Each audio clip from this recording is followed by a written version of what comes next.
Mon intervention portera sur la déconstruction comme machine de guerre contre la civilisation occidentale. L'idée de déconstruction, devenue rapidement vision idéologique et programme de travail sur les textes, s'est formée à partir des lectures françaises de Nietzsche et surtout de Heidegger au cours des années 60 et 70. Le mot déconstruction a été forgé par Gérard Granel au milieu des années 60 pour traduire le terme polysémique employé par Heidegger, abao, dans son essai paru en 56, Contribution à la question de l'être. Le mot abao avait été auparavant employé par Heidegger, notamment dans son cours de 1927, Les problèmes fondamentaux de la phénoménologie, pour désigner la déconstruction critique des concepts reçus qui sont d'abord nécessairement en usage, afin de remonter aux sources où ils ont été puisés. À la suite d'une rencontre avec Heidegger à propos de la traduction de ses textes, Gérard Granel a proposé le mot déconstruction pour éviter destruction qui, même avec un tiret, déconstruction, renverrait à Zerterung plutôt qu'à Abao. Avant d'être publiée, la traduction par Granel du texte de Heidegger avait circulé dans les milieux heideggeriens et sa traduction d'Abao par le mot déconstruction avait retenu l'attention. Il a été aussitôt repris par Derrida, qui en a fait par la suite un drapeau. Au début de la grammatologie, ouvrage de Derrida publié en décembre 1967, où le philosophe s'engage dans la déconstruction de ce qu'il appelle l'ontologie, l'ontothéologie métaphysique censée être propre à l'Occident, Derrida définit son geste comme la destruction, non pas la démolition, mais la désédimentation, la déconstruction de toutes les significations qui ont leur source dans celle du logos. En particulier, ajoute-t-il, la signification de vérité. Fin de citation. Ce qui est visé, c'est ce qu'il appelle le logocentrisme, cette ontologie qui, dans son cours le plus intérieur, précise-t-il, a déterminé le sens de l'être comme présence et le sens du langage comme continuité pleine de la parole. Fin de citation. L'objectif déclaré de l'ouvrage est de travailler à l'ébranlement de cette ontologie ou de cette métaphysique de la présence. La déconstruction semble toujours échapper aux définitions qu'on en donne. Dans Force de loi, publié en 1994, Derrida évoque les recherches de style déconstructif ou un questionnement déconstructif ou encore un questionnement philosophico-déconstructif. Lecture, recherche, pratique, questionnement, la déconstruction et tout cela en même temps. Derrida ne recule pas devant la coquetterie provocatrice lorsqu'il écrit en 1985 dans sa lettre à un ami japonais ce que la déconstruction n'est pas, mais tout.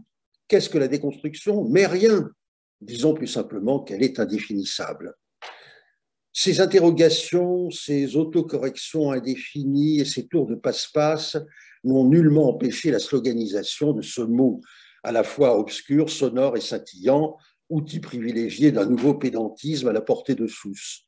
La déconstruction est ainsi devenue une clé universelle, en même temps qu'un tribunal devant lequel sont convoqués tous les grands penseurs de l'histoire européenne, mais aussi toutes les composantes de la civilisation occidentale. Dans le paysage déconstructionniste contemporain, on observe un certain nombre d'orientations politico-intellectuelles associées à des groupes formés autour de maîtres à penser et à parler, grands et petits.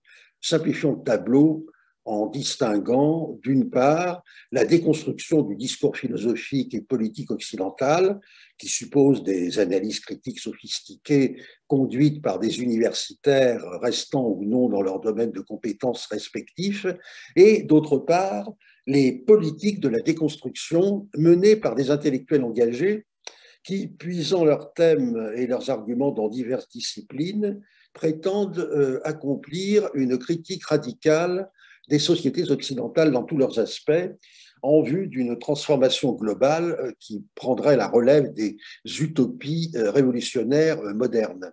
Seule la civilisation occidentale fait l'objet des activités déconstructrices, qu'elle s'attaque à des formes discursives jugées trompeuses ou à des ordres sociopolitiques jugés injustes.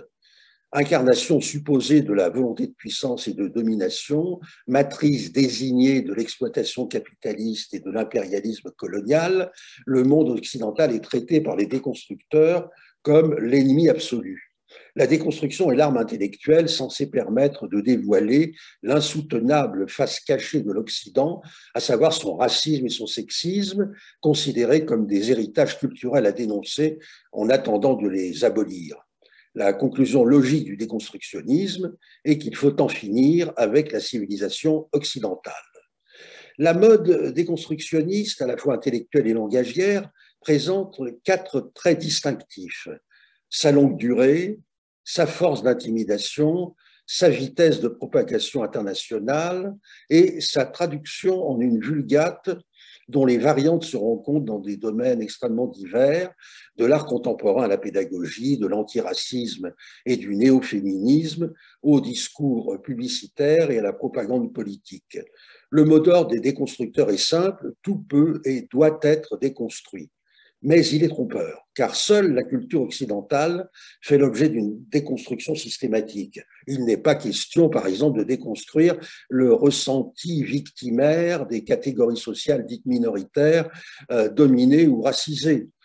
Criminalisé et diabolisé dans toutes ses composantes, le monde occidental est voué à être démoli, mis en pièces pour être remplacé par un monde meilleur qui n'est guère défini que par la négation de tout ce que l'Occident est aux yeux de ses ennemis. L'intimidation heideggéro-derridienne a eu pour résultat d'imposer un lexique et une rhétorique qui, en bloquant la pensée libre créatrice, n'a fourni que des signes d'appartenance à quelque chose comme une secte intellectuelle internationale et partant des signes de reconnaissance entre membres de la dite secte politiquement située à l'extrême gauche, qu'ils se disent marxistes ou non. La pensée critique et démystificatrice, issue des Lumières, s'est transformée en pratique déconstructrice, dont le premier geste est de s'attaquer précisément au logocentrisme et au phallogocentrisme, les exigences de rationalité et d'universalité étant réduites à l'expression d'une volonté de domination sans pareille, elle-même rapportée à l'abominable système hétéropatriarcal dont nous sommes censés voir les méfaits tous les jours. L'extension sans fin des objets à déconstruire constitue l'un des traits de la pratique déconstructionniste. Dans Force de loi, Derrida ajoute la question animale et part en guerre contre le carnot-phallogocentrisme, donnant ainsi une caution philosophique à l'antispécisme, extension de l'antiracisme, et à l'animalisme, conclusion logique de l'antihumanisme théorique. Il s'agit selon lui de, je cite, déconstruire les partitions qui instituent le sujet humain, de préférence et paradigmatiquement le mâle adulte, plutôt que la femme, l'enfant ou l'animal, en mesure du juste et de l'injuste. Fin de citation. La déconstruction doit se poursuivre dans l'espace tout entier du monde vivant. Les déconstructeurs militants n'ont pas manqué de s'attaquer au leucocentrisme, du grec leukos, blanc, en dénonçant le privilège blanc et en appelant à déconstruire l'innocence blanche.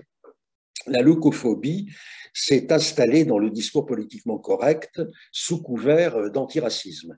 Une croisade idéologique a été lancée par les féministes noires états-uniennes contre le savoir eurocentrique et androcentrique, je cite, et plus largement contre l'androcentrisme blanc, qui désigne la procédure de validation du savoir contrôlée par les hommes blancs et dont le but est de représenter le point de vue blanc et masculin. Fin de citation. Tel qu'il est dénoncé, le X-centrisme vise toujours et seulement l'homme occidental, le mâle blanc, intrinsèquement phallocentrique, ainsi que son logocentrisme, son rationalisme, son humanisme et son universalisme suspect, censé dissimuler son impérialisme, son nationalisme, son sexisme et son racisme.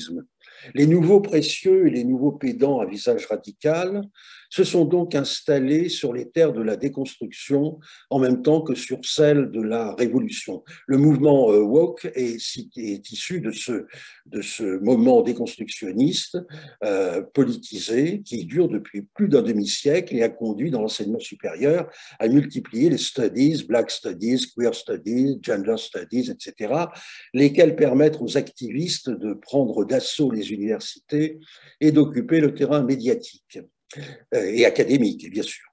Dans l'usage courant, le mot déconstruction signifie simplement analyse critique à visée démystificatrice comme dans les appels à déconstruire les stéréotypes et les préjugés de race, de sexe, de genre, etc., pour lutter contre les discriminations. Dans le discours pédagogique ordinaire, l'esprit critique est censé s'exercer désormais par la déconstruction, mot magique. Il en va de même dans le discours politique des gauches ralliées au décolonialisme et à l'écoféminisme. Dans ses emplois du mot déconstruction, l'esprit critique se retourne contre lui-même. Les origines heideggéro-derridiennes du terme ont été oubliées et la plupart des nouveaux locuteurs les ignorent. En sortant de l'espace universitaire, le mot déconstruction a donc changé de sens. En déconstruisant tout ce qu'ils perçoivent comme politiquement ou moralement incorrect, les nouveaux déconstructeurs militants sont convaincus d'être progressistes. Mais le mot progressisme a lui-même changé de sens. Privé de ses fondements rationalistes et de ses horizons universalistes, il désigne simplement la posture idéologique qui prétend incarner le bien, à savoir l'engagement à gauche ou à l'extrême gauche, défini par son objectif claironné, le combat pour l'égalité. On peut y voir la dernière version en date de la grande illusion communiste. L'imposture criminelle qu'est le communisme tenait sa séduction de ce qu'elle avançait sous le drapeau du progressisme et promettait de réaliser universellement l'égalité des conditions après la destruction de la société capitaliste. L'utopie égalitaire s'est redéfinie à travers le wokisme, nouvelle figure de l'égalitarisme radical mariée à l'étrange haine de soi cultivée par nombre d'intellectuels occidentaux. Il ne s'agit plus seulement d'en finir avec le capitalisme, il faut détruire la civilisation occidentale en commençant par criminaliser son passé tout entier et rejeter en conséquence tous ses héritages. La destruction de la langue par l'écriture inclusive fait partie de ce programme de décivilisation vertuiste. Il y a là un appel à un ethnocide de grande ampleur. Du pédantisme déconstructionniste plus ou moins ludique est donc né ce monstre qu'est le wokisme, conformisme conquérant qui semble marquer l'émergence d'un nouvel esprit totalitaire.